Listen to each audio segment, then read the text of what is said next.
Bonjour à tous, comme vous le savez certainement, ce cours a pour objectif la connaissance du bâti ancien.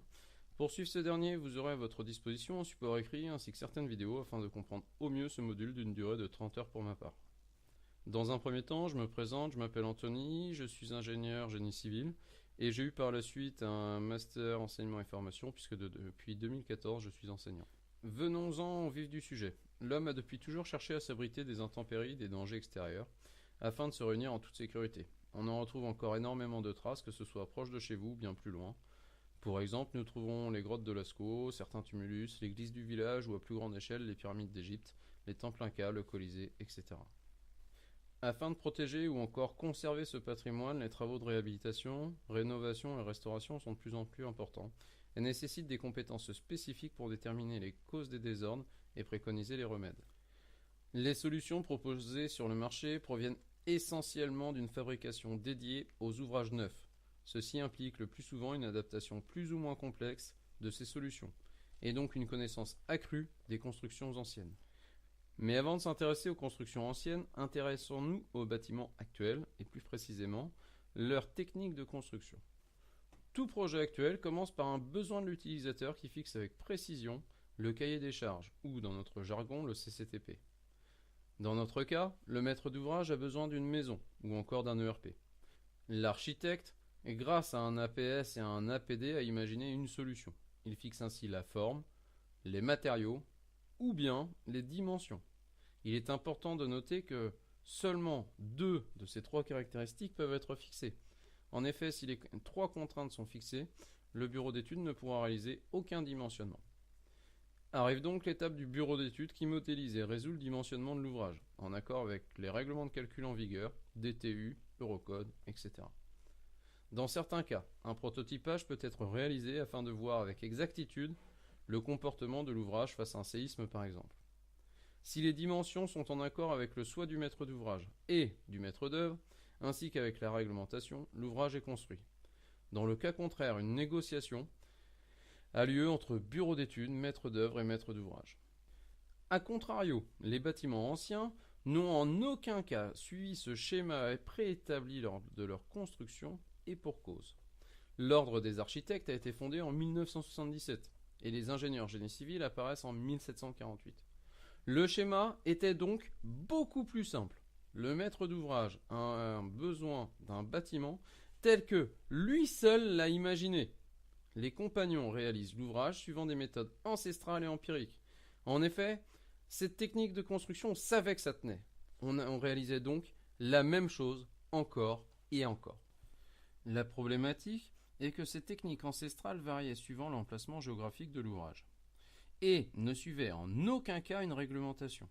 Les bâtiments sont donc hétéroclites et posent une réelle problématique pour les travaux de réhabilitation, rénovation ou restauration, puisqu'on ne sait en aucun cas sur quelle base structurelle on peut s'appuyer. Parmi l'intégralité des constructions présentes en France, on distinguera donc trois grandes périodes et deux dates clés. Les bâtiments d'avant 1948, soit un tiers du patrimoine. Les bâtiments datant d'entre 1948 et 1974, soit un second tiers du patrimoine. Et enfin les bâtiments d'après 1974.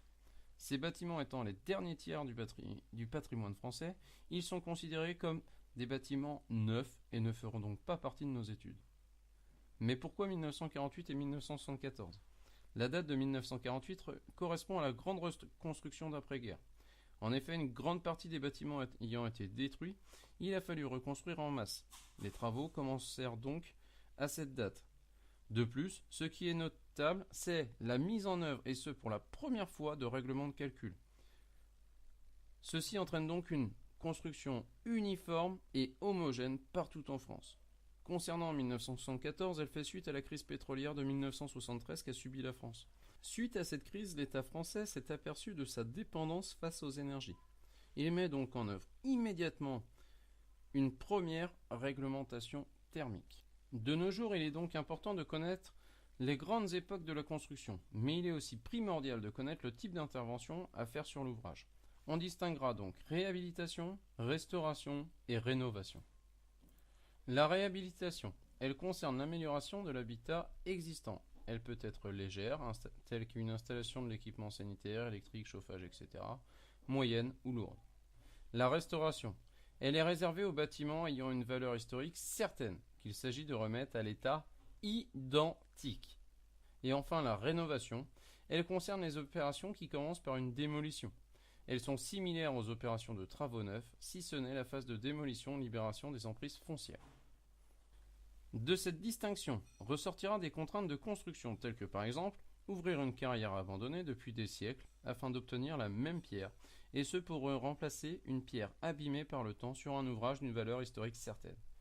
Mais en plus de ces contraintes, peuvent venir des aides de l'État afin de favoriser par exemple un chantier de restauration. Il est important de noter qu'un chantier peut comporter simultanément zone de travaux de type restauration et zone de travaux de type rénovation par exemple. Maintenant que nous connaissons la date de l'ouvrage et la nature des travaux à prévoir, il est bon de rappeler que les solutions proposées sur le marché proviennent essentiellement de solutions dédiées aux ouvrages neufs. Ceci implique une adaptation plus ou moins complexe de ces solutions. Afin d'aider les constructeurs dans cette adaptation, l'Ordre des architectes préconise une connaissance accrue des constructions, mais aussi des matériaux qui les composent. En effet, chaque bâtiment est unique. Il est nécessaire de réaliser donc des compositions structurelles, mais aussi historiques. L'objectif étant de comprendre avec exactitude comment il a été construit, mais aussi comment il a vieilli. L'objectif de ce cours est donc, dans un premier temps, connaître les matériaux constitutifs d'un bâtiment ancien et les pathologies inhérentes. Et enfin, dans un second temps, connaître les actions à prévoir en fonction de la nature des travaux.